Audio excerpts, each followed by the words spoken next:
Welcome in to a Tuesday edition of Orange and Blue Today. Cecil Lammy, Andrew Mason, and we are in Alabama. Where's that music? There it is, Mace.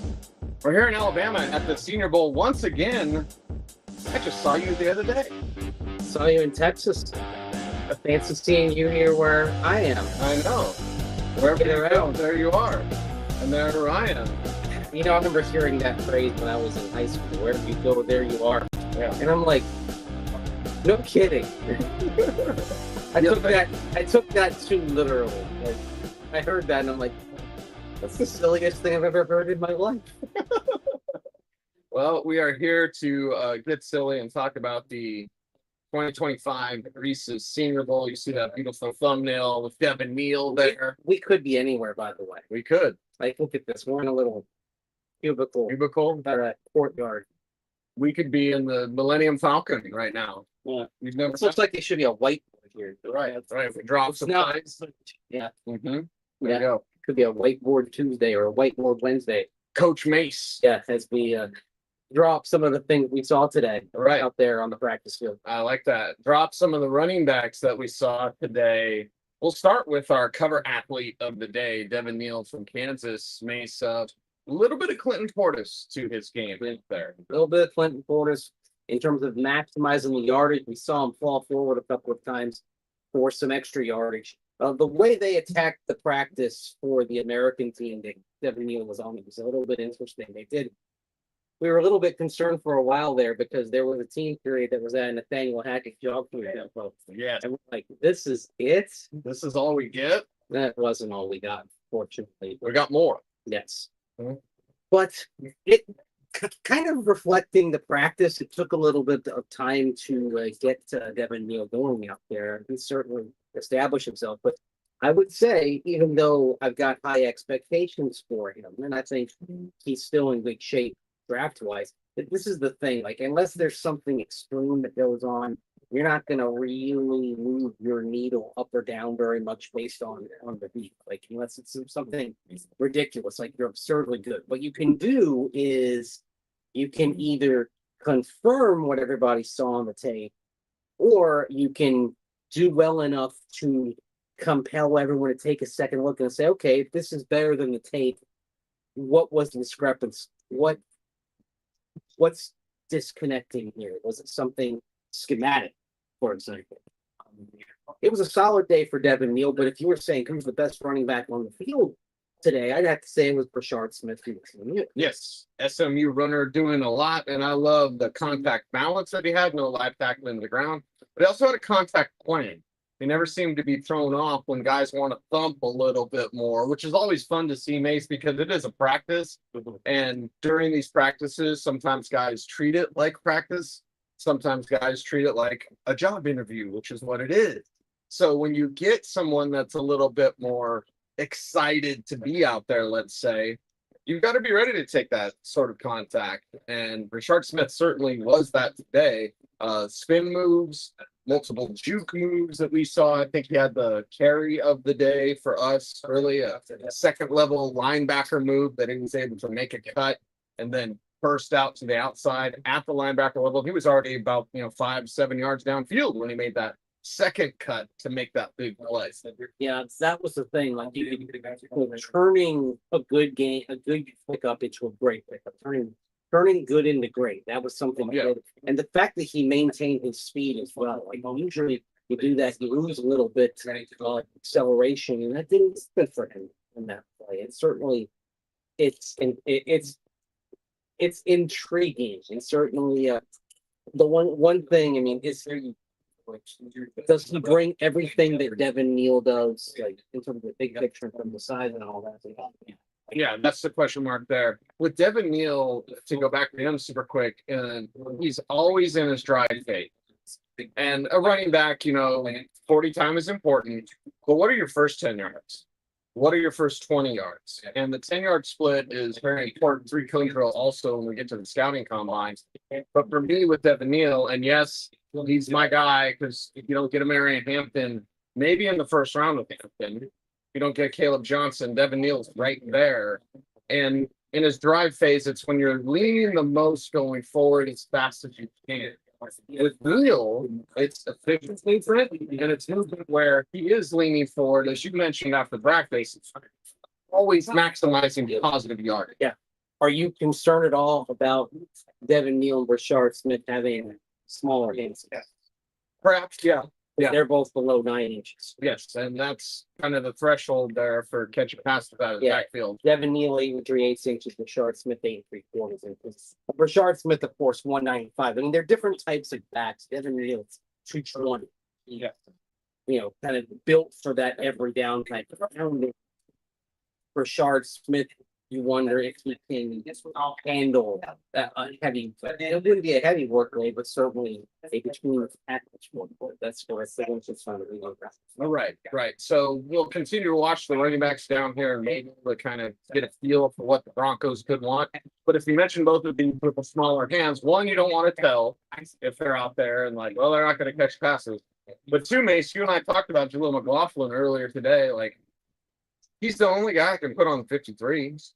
It doesn't mean that Audric Estime would get cut, but maybe on the practice squad. I mean, he's a fifth-round pick. Nobody needs to act like he's totally cemented himself. McLaughlin is that guy, and if his role is clearly defined as that change of pace back, well, maybe either one of these backs wouldn't have to play that way. Yeah. Well, we know this. I mean, it's going touch game for the running back. It's going to be pretty rare for a Sean Payton running back. Yeah. He wants multiple answers to the question.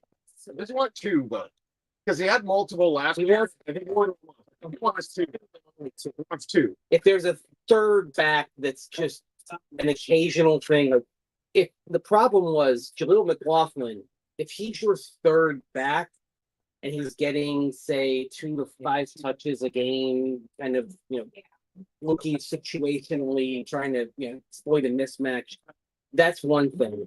Well, the Broncos got in.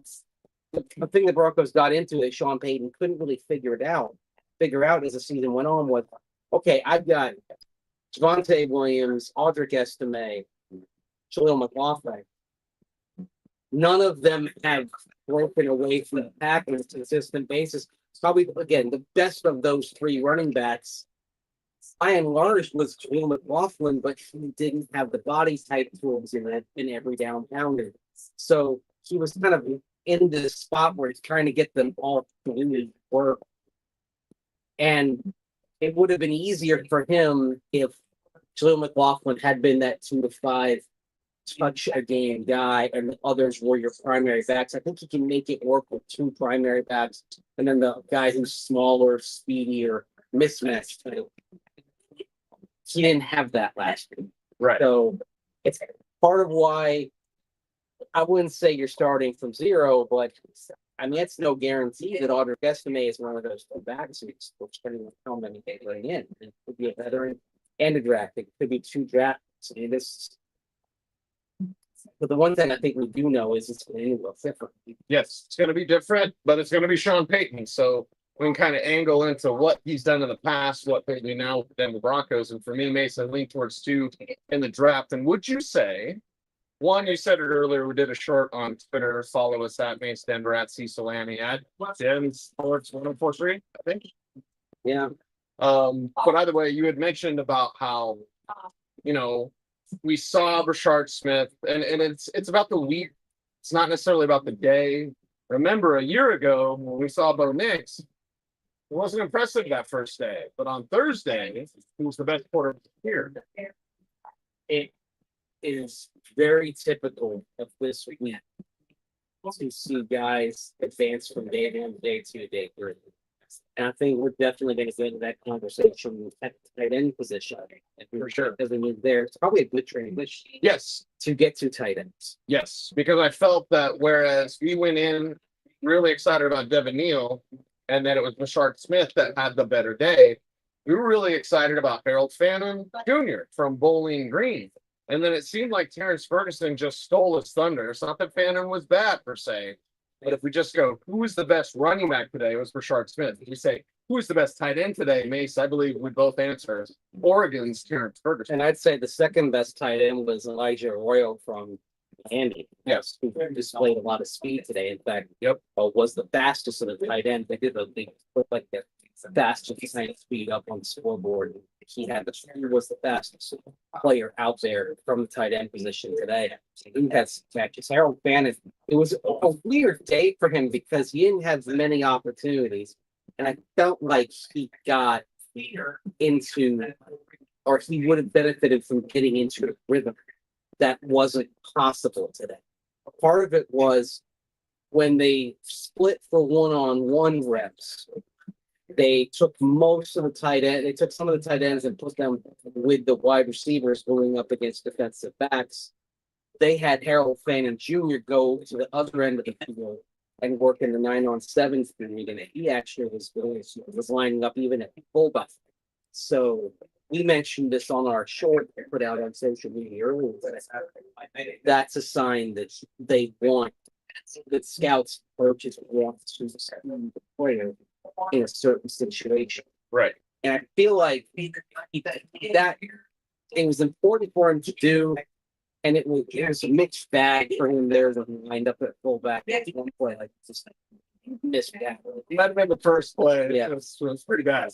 And that's why you say, okay, let's see what it looks like tomorrow. Let's see what it looks like on Thursday. Today, it didn't look good for him at all. And because he couldn't get into a rhythm, when he did get the chance in 7-on-7, dropped the pass. Yeah. So limited sample size, but it wasn't the day that Harold Fanning Jr. is going to for. Right. And you wonder who would make that request.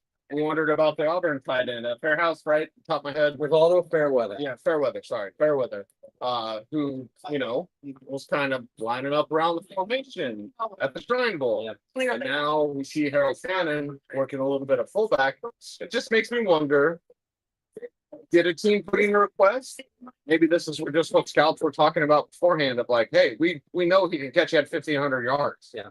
How about a blocker? How are you doing? So learning what they can do, learning more about the player. The whole thing is you want to learn more about these prospects. Mhm.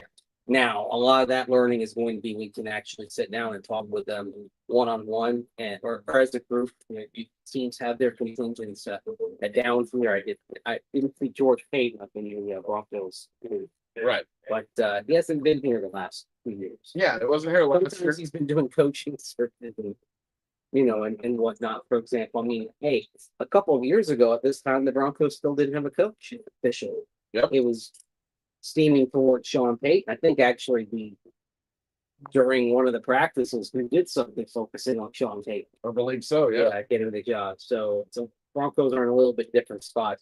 Was a move on the coaching staff today with Greg Benuski, inside linebackers coach, being let go. And I should ask you, do you think he's a little bit of a scapegoat for some of the struggle with inside linebacker this past season? Yeah, you would think so. A lot of people out there are like, well, the Broncos tight ends didn't do anything anyway. Well, it wasn't a whole lot to work with.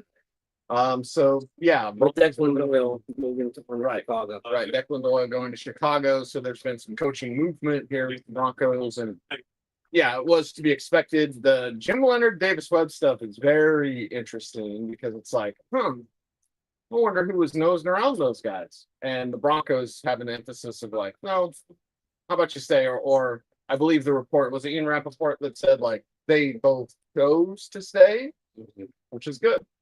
And there were teams interested. Yes. They should be interested. I mean, there may have even been some interest in Jim Leonard from the college level as well. Of course, he was a very accomplished defensive coordinator at Wisconsin before coming over to the Broncos, although he did give an answer last June when he was asked about moving from the college ranks to the pro ranks that sort of indicated he's comfortable leaving the college ranks behind with the transfer portal, meaning we basically re-recruiting your team every year. I could see why a lot of coaches really wouldn't want that anymore. You like the certainty of being able to say, okay, I've got this player on a 3-year contract, this player on a 4-year contract. I can establish a long-term plan and not have to go out and spend more time continually trying to sell my own players on staying in the program. It's a different world. But I think it's an interesting question with Jim Leonard a year from now. Let's say Vance Joseph does not get hired in the cycle a year from now. Then what do the Broncos do? When he came back, how long was the contract? I guess I'd have to think about that first because you would imagine it would be 3-4 years, top of my head. So it might just be Coordinator contracts are usually 2 or 3 years. okay. Now Sean Payton's got a longer deal, but head coach contracts are where you're talking about the 4 years. Well, then what you do is you do the office space thing of like, well, hold up there, partner. We fixed the glitch. So you don't renew his contract. Well, yeah, but at the same time, hasn't he earned another year on the deal based on what he's done? Tell me how the defense looks next year. Tell me how do you want him coaching on a lame duck year? You wouldn't think so. But with Jim Leonard right there, potential future even head coach in the NFL, how long can you hold on to him? I guess one of the things that I was thinking about with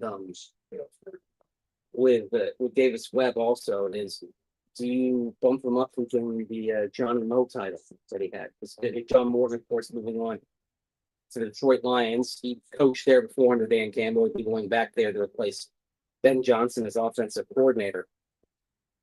Boy, talk about high pressure. Yeah. Having replaced Ben Johnson on a team that has Super Bowl aspirations, man.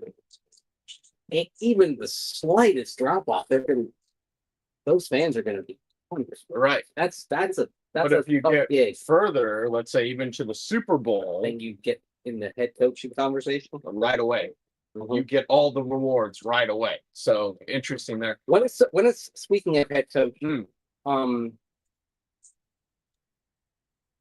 when is somebody gonna put Steve Spagnuolo back in the head coaching job? I don't know. I don't like it. It'd be nice.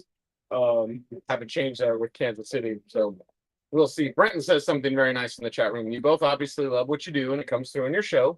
Been listening for a little over a year, and it's been a pleasure. Such a cool job. Have fun, and thanks for all your hard work. Oh, yeah, we like each other too. Yeah, it helps. We're sitting very close. Oh, yeah. Orange and blue today. That's right. It helps it helps like the person that you're doing so many shows with. And we're doing a lot. So you know what I mean? It's like we can find that joy in what we do. That also comes through there as well. So thank you guys for the kind words. Joie de vivre. Yeah, I guess you could say a little bit of it. Right. This is a day where these days, especially, everything kind of comes fast and furious. I mean, I got back to practice and I got a video up and I started writing something quickly on Greg Minuski for later on at denversports.com. But I just only started to kind of go through all the clips. And then the ones that when I was watching, I was starting to see like some different things. Yes. Yeah. Watching it back again is something, it's been a tradition. You and I will do it independently, but it's something that, okay, there's a lot of people going out tonight, which is fine. I've been there. I used to do that, right? But you know what is more impactful for me is going back to the hotel and watching the film again. Because you will miss it. There's so much going on. At one point, I remember complaining during practice to Mace. There were 3 important drills all at the same time. You got the pit over here, 9-on-7 here, one-on-ones with wide receivers, corners over here. It's like you can only watch so much. I'm feverishly taking notes in my Shrine Bowl notebook. The first one who kind of jumped out, we talked about Aeneas Peebles, Virginia Tech on the defensive line. Yeah. When I started taking a second look at some of these plays again, Omar Norman Lott started to jump as somebody who was consistently in the backfield, consistently reaching. Yeah. It was a big day for the defensive line. Both sides. And both teams. Yeah. I actually think, even though I don't really agree with the Nathaniel packetization of practice and doing job through tempo, I think there was a method to the madness there with it, because if the D line is wrecking things, you're not getting good reps for the offense. Sometimes the D line can be too good. And there were stretches today or the interior D line that's wrecking. And that's we're gonna probably dive more into that here in shows the rest of the week because that's another kind of below the surface need. I think running back and tight end are obvious, but the way things broke down against the run late, even though we did upgrade the defensive line this past year between that, it's some expiring contracts. It's an area where if the value is there, the Broncos could certainly go at number 20, and if not then at some point on day 2, add to that defensive line. I don't want to fall victim to shiny object syndrome, but at the same time, you've got to check the reason why I would go tight end or running back if one of those big 2 are there in round 1 is because of the immediate impact that can push this team forward. I mean, they're already at 10 games. If you get to 12 or 13, I don't think Kansas City wins 15 games again in the regular season. You get to 12 or 13 wins. We're talking about a division title. Who are the guys that can get you to 12 or 13? Right. Well, and you don't have to worry about stuff in the run if you get a lead on offense and your opponent has the pass. If you can run the ball, if you can run the ball and their time and control the pace, then you're not necessarily looking at a situation like you had in Buffalo, where they're able to jam it down your throat. Frequently. I mean, it was a perfect storm. Like it wasn't, there was some thought, blame the offense more than the defense. I mean, the defense deserved its share of blame. What I also think though on the defense, and it goes back to the Greg Minuski thing we talked about, you got to upgrade the inside linebackers. I think that's actually more essential than on the defensive line. I think you get an upgrade inside linebacker. I think PJ Locke and Brandon Jones on the back end are going to look better. PJ Locke was trying to cover for things that were being missed at the second level. Yes. And that's what Case was trying to do 2 jobs at times out of this. So yeah, we need to stop blaming PJ Locke. We don't too much say people out there. Yeah. On social network and like replace PJ. No, I believe Dan Jeremiah's mock draft, and I love DJ, but his first mock draft had a safety for the Broncos in round 1. I would be shocked at that because of also what we have discussed about Sean Payton and how he feels in terms of positional value regarding the safety. Yep, I think it's running back or tight end in the first round, and then it's the opposite in the second round. So get a running back, get a tight end, or get a tight end and get a running back. This is the year. This is the class, and it just happens to line up with the Broncos. Going D-line round 3 then? Yeah. Or linebacker. Although the linebacker might be addressed in free agency. But again, you could double up. You could double up on all these things that you need. You need defensive line help, even if you grab 2. Peebles is seen as a day 3 pick because a little bit shorter. So, maybe a 4th rounder there. Maybe a linebacker in the 3rd round, something like that. So he's just in the backfield all the time. But yeah. Again, what's his flaw? His flaw is he's a shade over 6 feet. He's 289 pounds. Which I don't think it's much of a flaw. You can function with that. You're just maybe not going to be a record. In fact, with both Peebles and Norman Lott, we're talking about Norman Lott 6'1" and 7'8", a little bit taller. He's got 6 pounds on Peebles. And the other thing on Norman Lott, he's got catch instruments. Omar Norman Lott has the biggest hands of anyone at the Senior Bowl. 11 and 1/8 inch. Oh my God! Like I said, it's got a baseball glove, a couple of baseball gloves. You can put a ruler in there. Yeah, I mean, he's not someone that Austin Powers would have talked about. Connie's nomads, smell like cabbage. Small hands. Not the case for Norman Lott, and that can be an advantage as well. You get that extended, get those hands. Yeah, get those hands. That's your reach, hand strength, all that. Yeah, and I don't mind the 6'1" thing. I know people want massive defensive tackles, but a shorter defensive tackle also can get underneath the pads. Can be kind of tough to dig out, like an Alabama tick. We're gonna watch out for the ticks here in Alabama. So worried about that. Ticks, like as in like dog ticks? Yeah. Oh gosh, I didn't know that was a thing. I believe that's a quote. That's a movie quote. Jesse Ventura from Predator. Oh, I thought it was like an outbreak or something. Oh no. Watch out for your bed bugs. But not that we know about any outbreaks, right? No kidding. Jamie asks, Where's the dinner spot tonight? At the show? After the show? Italian place that Yeah, it's in a house. yeah, In Mobile, Alabama, to find great Italian food. You will be very impressed. going to somebody's house for dinner. It's a restaurant, but yeah, somebody in somebody's house. It's in somebody's house. So yeah, looking forward. Home cooking, Exactly. A little southern home cooking. But Italian. You get Southern and Italian to go to. I mean, that's fine. I'd say Jinx, you owe me a Coke, but you already got me a Coke. Yes, So there you go. Southern and Italian. I mean, hey, kind of described the late Jim Valvano. Mm-hmm. Italian. Went down south to go coach North Carolina State. There you go. There you go. Fantastic. Yeah. Tomorrow's a big day. We have practices, then we have media availability for the players. Yeah, they did. There were some scrums after practice, but the best chance to really talk to guys is Wednesday. So we're going to hit that. We're hoping to catch up with Tez Johnson, with Ferguson, with Harold Fadden Jr., with Devin Neal. We did get some Tez Johnson questions in the chat room today. Yeah. Like, he's always open at 156 pounds. So, well, you want to say 7th round dart? I'd be fine with that. But anything higher than that, 156 pounds, tough sell, man. It's a tough sell. I mean, I don't know if Sean Payton's going to be on board for a 156-pound receiver who's got some, again, going back to small hands, right? Small hands, short wingspan. But, and I'm not saying he's Hunter Renfrow, but Hunter Renfrow was the guy that we talked about having none of the measurables, and he just kept getting open. Yep. Tez Johnson just keeps getting open. So I don't know that the Broncos would take a chance on him just because they do tend to be a measurable type team. Yes.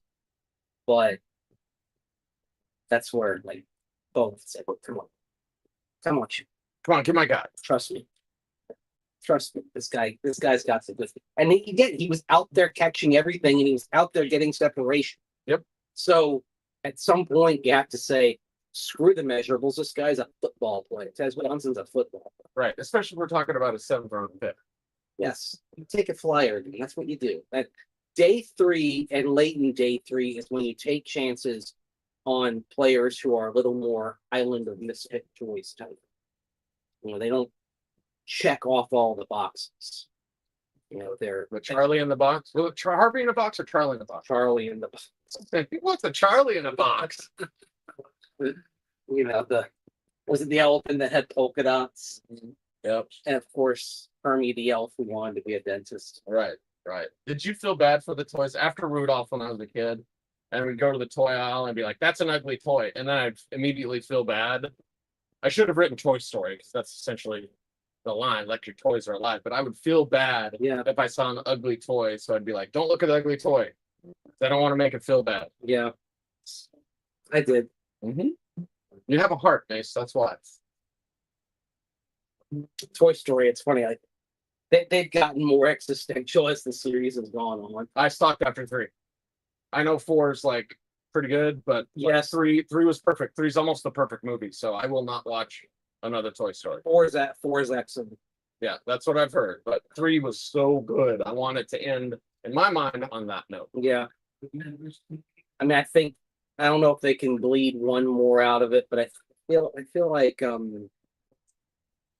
maybe not. I feel like they should leave it as is. I mean, 3 is usually an actual number on this, but I thought 4 was sort of the next, kind of the last new ground they were going to in my opinion. And now kids have iPads and 4 years old. So forget your toys. Yeah, they're watching Toy Story on their iPad. All right, Mace, we got to get to dinner. We're going to wrap up the show. We certainly appreciate everyone for watching. And how can they help us out here on YouTube, Mace? Like, comment, share, subscribe, hit that notification bell so that you never miss a bit. He's Mace. I'm Cease. at Mace Denver, at Cecil Lamy, OBT's BFD. Thanks for watching. Stay tuned and stay frosty. Oh, okay. Thank